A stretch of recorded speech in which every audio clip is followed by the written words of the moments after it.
Yo, what's up, guys? Welcome back to another video. Here we got worst trades of all time. Come on now. Hey, self-explanatory. If you don't know what a trade is, go do some research. I'm not even gonna be talking too much, all right? I'm gonna get straight to it. First up, we got Mr. Krabs and the Flying Dutchman. When Mr. Krabs traded away SpongeBob, his best fry cook, his only fry cook, for 62 cents. First of all, inflation hits like a motherfucker on that shit. I don't know why he thought that was a good idea. Back when the episode was made, yeah, 62 cents probably could have got you like 2 candy bars, maybe just one.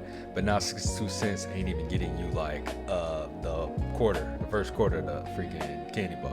And this dude thought it was a good idea to trade away his best fry cook for that amount. All because he was cheap as hell too. He got mad at niggas watching TV, reversing their freaking images back into the TV, taking their drinks away. Over here thought he was dreaming and shit. Mr. Krabs did not get enough hate in SpongeBob. I stand on that. And then Flying Dutchman brought him back because SpongeBob was being annoying, and SpongeBob had the audacity to be straight cool with him like that, thinking it's part of the plan or something. No, like nigga, it's up from there on out. Like SpongeBob must have thought that there was no other jobs in Bikini Bottom. Same for Squidward. I don't know why both of them worked there, for pennies on the dollar not to mention. Don't think I forgot about that time where Squidward slept on the job, fell off that ledge and got hurt. And all Mr. Krabs had to do was literally give him $1 for compensation, workers' comp, and he was tripping off that. Now granted, Squidward was in the wrong, but still, come on now. But now that SpongeBob makes a bunch of weird episodes and no one really watches it anymore, my beef is cooling off with Mr. Krabs. Next up, we got the Luka Doncic trade. The fact that Nico Harrison is still able to walk the streets is insane to me. The fact that he kept the job for almost a whole year after is insane to me. Niggas was the ops all along, bro. All because Luka drank a little too much. Like dang, dude left another country to come here, he can drink all he wants, and now all of a sudden it's an issue. Let the man enjoy some beers, man. If the nigga's putting up 40, what's wrong with a little Jack and Coke here and there? If the man's putting up triple doubles, what's wrong with a little booze? Bro got you to the finals, like what are we talking about? And yeah, you didn't want to pay him a full contract, but you brought Anthony Davis to the team. I swear, every time Anthony Davis goes up for a rebound, my heart stops. Like, I don't know who gives niggas like this jobs, let alone in management. Like, the worst thing about living in Dallas and being a Dallas sports fan is that our GMs are literally dog shit. Jerry Jones, garbage. I don't know why he hasn't fired himself from GM and actually put somebody in there. Stop trying to be management too much. Own the team, be a billionaire, and go chill on your yacht. Like my guy, you spent like damn near 21 mil on it. Why not just enjoy it? In conclusion, Nico Harrison ain't safe on the streets of Dallas. I don't care where he is. Garland, Grand Prairie, Harry Hines, Arlington, don't matter. I'm joking, by the way. Police don't come for me. Next up, we got the Atlantic slave trade. Africa, y'all really dropped the bag with this one. I don't really feel like I need to go into a whole bunch of detail with this one. Next up, we got any man who has traded away his piece for punani. There are men out here with so many categories of this. There are men who traded away their piece for punani and they got married, giving up half their stuff to a woman, whether they're in the marriage or not in the marriage. Hell, there's this thing called alimony that I just figured out was a thing less than a year ago. You telling me you paying a woman to have the same lifestyle as you, but when she was married to you, but now she's not married to you? I know dudes who are paying 2 women alimony. Not to mention alimony ain't child support, so that also has to be included if certain things are in the contract. And sometimes alimony is permanent. Sometimes it's temporary for her to get back on her feet, this and that. But yeah, a woman will rather not get a job than freaking not get that money. And one of the worst things about alimony is that woman will probably never get married again. She'll be in a whole ass boyfriend-girlfriend relationship and the dude will be cool with it because he ain't got to commit nothing. But she always gonna be getting a check from your ass. Think about it, Jeff Bezos' ex-wife went to go marry a kindergarten teacher. Or some form of elementary school teacher, because she was already a billionaire, but she always gonna be getting that check, because she gotta live that same lifestyle, because I believe they were in Washington, and that's how the laws work out there. And the funny thing is, alimony is one of those things that is most beneficial in more traditional states, because in those states, they didn't expect women to really be working for a while. You gotta keep in mind, it was less than 70 years ago when women really couldn't even have jobs or were limited to jobs. So yeah, in those states, they want the woman to be taken care of after a marriage because they expect her not to be working. And that's one of the funniest things about like a divorce and money.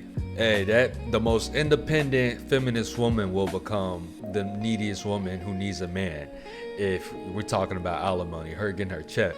I tell you, it's the funniest thing in the world to me. And then, you know, you got smaller versions of that. You got dudes who are just in relationships that they don't want to be in because, you know, they're getting something out of it. The woman's a demon most of the time. Or the dude's just really not even all that into the girl. But sometimes, you know, slip up is a slip up, and a slip up always happens. And, you know, she either gets pregnant or she leaves because, you know, he didn't put a ring on the finger and he realizes how hard it is to get back into the game. But if she gets pregnant and she has that kid, 18 years of child support is one of the most unfun things on the planet, from what I've heard. Like, having kids sounds stressful enough. Like taking care of kids, paying for stuff. Being forced to give out that money by the government, that sucks. You gotta keep in mind, it's not like a percentage that it's right there. It just depends on how much a baby mom wants and how much she's willing to fight to get the most she can get. And you gotta keep in mind, there's people walking around with 3, 4, 5, 8, 11 kids. They don't care what woman, you know, they getting pregnant. But honestly, let's be honest, that's not going anywhere anytime soon. As long as it's not impossible to take care of children, dudes are going to keep getting women pregnant who they shouldn't be getting pregnant. So that's going to be a thing for a while. And one of the funniest things is they'll always tell you to not do what they're doing. Because let's be honest, it probably is a sucky lifestyle to have a form of your money go to a place where it has to go because of responsibility, not where you choose to put it, you know, that benefits just you and mainly you, like your rent and your bills and your car note and all that. Like, people don't want to buy baby formula, people don't want to buy diapers, but you ain't really got an option. You just ask people, go around asking, they'll tell you better than I can. Last up on this list, we got the Brittney Griner trade. We traded away a freaking weapons organizer, the best weapon guy for Russia for a long time, for a WNBA player. Now, hear me out. I know a lot of y'all gonna be like, oh, well, he's retired, so he's not gonna be making weapons anymore. Is he that much of? They still got weapons makers, they still got weapons traders. And what's wrong with her being in the WNBA? Nothing wrong with that. Here's what I'm saying. I feel like we could have got way more out of that deal than what we did, right? We only got her back. There's other Americans who are imprisoned over in Russia. There's military members who are prisoners of war in Russia. So the fact that we only got her is an L on the president's, you know, book. I think the president at the time was Biden. Yeah, that's an L on his book. And it showed that it was more of a PR move. When I look at it as more of, yeah, he was doing more PR by only getting her instead of actually trading to get, you know, everybody who was American back. Also, I take a weed pen. If I'm flying to a foreign country, especially a foreign country like Russia, I'm making sure I am as clean as a whistle when I get there. Like, I'm making sure there's nothing dirty on my hands. I'm not trying to be in Russian prison. You know what they do to you in Russian prison? I don't, but I'm trying to be dramatic. And like I said, let me be clear. I have nothing against this woman. I have nothing against her being in the WNBA. If we would have gotten freaking Malik Beasley from Russia for one person, I still would have been upset.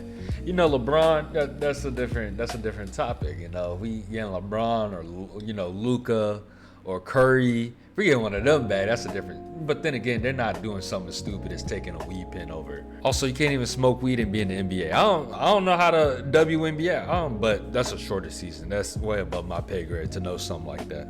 Now, I know a lot of people like to bring up the whole fact that she hated America, she was shitting on it during 2020, blah blah blah. I'm not too upset with that. I just didn't like the trade. That's what I felt like. We could have got more.